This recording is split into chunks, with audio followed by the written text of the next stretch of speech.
Voltamos a apresentar Inclusão e Saúde.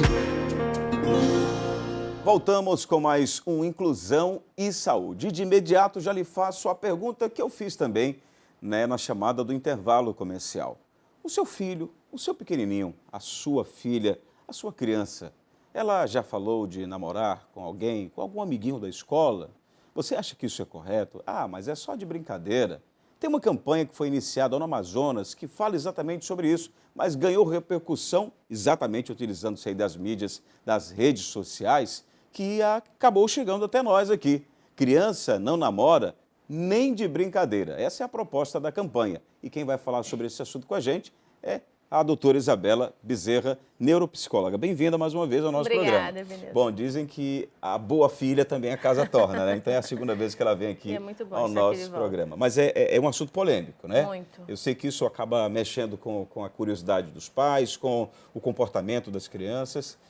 No que a gente pode trazer como principal, digamos, norte para os pais e depois, logicamente, para as crianças, quando a gente vai falar sobre isso? Porque hoje as mídias, novelas infantis, as escolas, redes sociais, um monte, né, de coisas que nos cercam e, sobretudo, cercam os pais e as crianças, incentivam o contrário.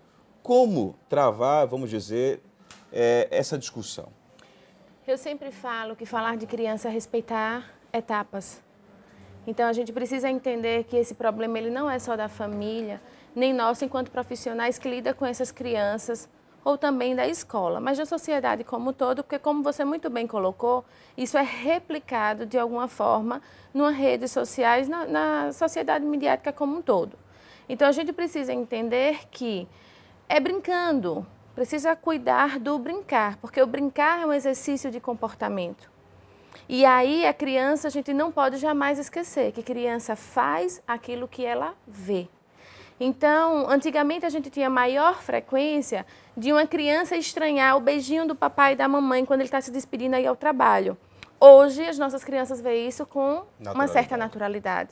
Por quê? Porque isso foi influenciado, isso está sendo estimulado.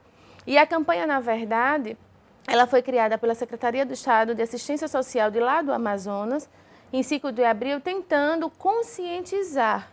E eu volto a dizer que é um problema da sociedade como um todo, porque tendem a falar, não, é dos pais, não, isso é um problema que a escola precisa auxiliar.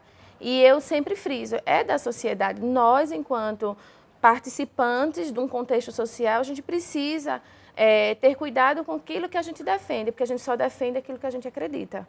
Né? Então, o brincar como exercício de comportamento, ele precisa ser um brincar saudável. Então, vamos colocar essa criança para pular, para dançar, para se exercitar, né? Para vivenciar etapas de criança, respeitar essas fases. E o namoro vai chegar, os questionamentos vão chegar. Isso é fato. De 9 a 12 anos é que a gente espera que as curiosidades cheguem. E aí, dentro da escola, vêm as perguntas por conta dos grupos, por conta das etapas naturais de funcionamento, de desenvolvimento. E o fato do namorar também faz parte do desenvolvimento cognitivo. Então, ela não vai estar preparada com 4 aninhos de idade, com 5 aninhos de idade, para falar de namoro. Ela vai, claro que, reproduzir aquilo que ela vivencia dentro da sua casa. Existe uma polêmica muito grande, inclusive, que chega muito ao consultório, quando a gente trabalha com criança. O pai dá um beijinho na boca da filha, e aí vai muito do que se acredita, né? Mas dentro de uma literatura, os profissionais que defendem que, principalmente entre 4 e 7 anos, que isso não seja feito. Porque namorar, relacionamento, envolve outras questões, que não é só o beijinho. E a gente precisa cuidar. E o que a gente vê hoje muito é justamente essa adultização das nossas crianças. E aí é onde vem o fator preocupante. E que, na maioria das vezes, volta a um outro questionamento. Será que os casos que a gente tem de relacionamentos na adolescência, a forma como isso está acontecendo em nosso contexto atual, não é fruto dessa adultização, não é fruto dessa erotização, da roupinha, da maquiagem? Por que eu não ensino ao meu filho a esperar? É igual fazer um bolo. A gente vai comprar o bolo pronto. Mamãe, por que não faz um bolo? Porque aí eu estou ensinando várias coisas ao seu filho com um bolo. Inclusive, é esperar o tempo do bolo ir para o forno e o bolo chegar e ficar pronto. Tem um aspecto que a gente não pode desconsiderar e diz respeito aos hormônios, né? Eles estarem bem mais aflorados nas crianças da atualidade. Então, crianças, principalmente as mulheres, em pouquíssimo tempo, né, com 8, 9 anos, elas já começam a demonstrar sinais de que estão ficando mocinhas, como a gente costuma dizer. Isso, de algum modo, também acaba atrapalhando? Não sei se antes era tão assim, porque eu ouço os mais velhos comentarem, peraí, as meninas hoje já estão muito mocinhas. E logo, logo, elas já querem, né, na pré-adolescência, elas querem ter e dizem que tem um namorado fixo. E já tem casos, inclusive, eu não vou entrar no mérito da questão aqui, que é um outro tema, mas tem casos de tentativa de suicídio infanto-juvenil, porque elas acreditam que aquele homem, eu estou dizendo que casos que a gente já acompanhou, acreditam que aquele homem, o homem sem ele, ela não vai viver. Isso já numa pré-adolescência. Seria uma consequência se a gente não tivesse cuidado no início, doutora? Com certeza. Foi o que eu falei. Namorar, relacionamento, existem outras questões, inclusive de maturidade, para conseguir lidar com esse relacionamento. Se isso ele é antecipado e queima essa etapa e queima essa fase, automaticamente eu não estou fazendo com que desenvolva da forma correta. É igual brincar. Se eu não ensino a criança a brincar, ela só vai repetir um comportamento, mas ela não desenvolve. Igual a situação do namoro. E aí ela não vai estar preparada para lidar com essa emoção, porque o que a gente entende? Vai chegar a fase de compreender o outro enquanto o parceiro, enquanto alguém que o coraçãozinho bate mais forte. Mas de pequenininho isso pode acontecer, sim, por uma admiração. E o que é que cabe a nós, adultos? Ensinar da forma correta. São as dicas que a gente dá. Conversa, vê se entendeu, que realmente a mamãe namora com o papai, mas já é gente grande. Então, a gente vai falar numa linguagem infantil aquilo que a criança precisa saber.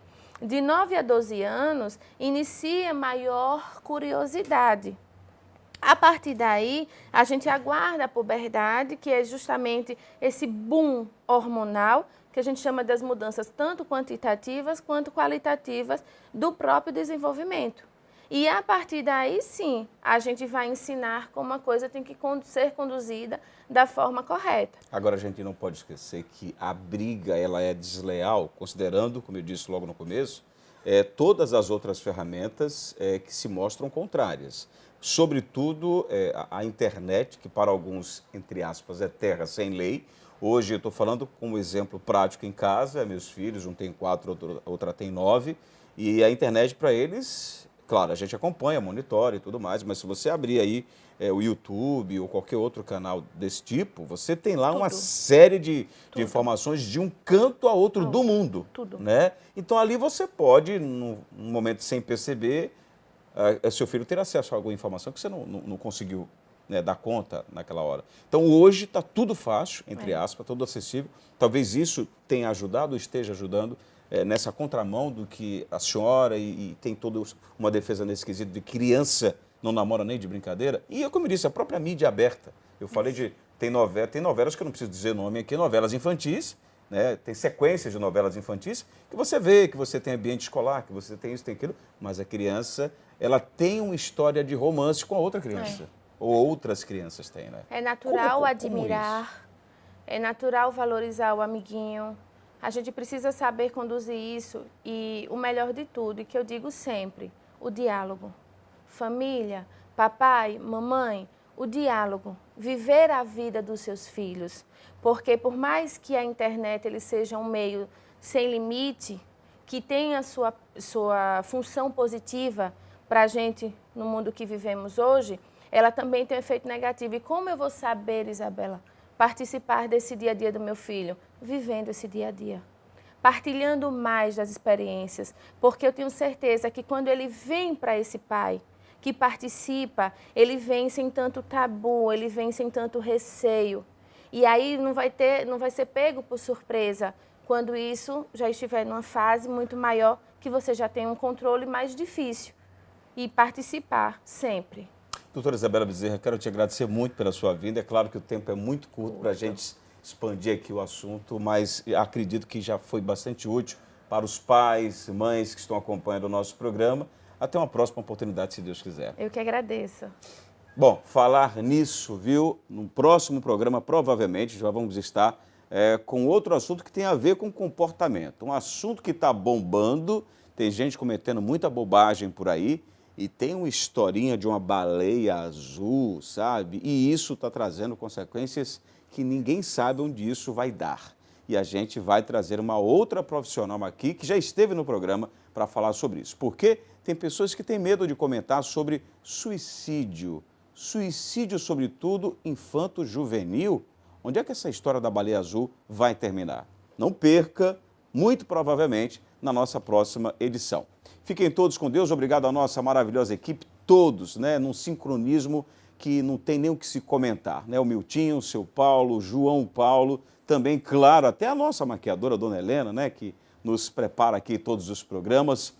O Jorge, que eu não posso esquecer do Jorge, naturalmente, sem dúvida alguma, pessoa está sempre ali nos dando essa direção de imagem aqui no nosso programa. Seu Gerivaldo, a todos que fazem parte da equipe. Nosso muito obrigado a você pela audiência. Lembrando, sábados às 8 da manhã, Inclusão e Saúde com a edição inédita. E nas segundas às 9 da manhã, a reprise do nosso programa.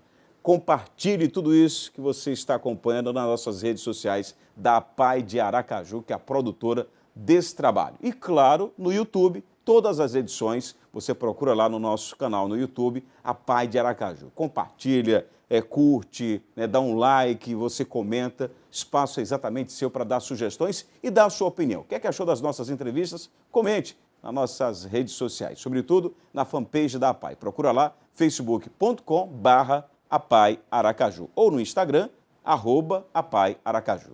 Até a próxima edição, se Deus quiser. Você assistiu Inclusão e Saúde, uma realização APAI de Aracaju.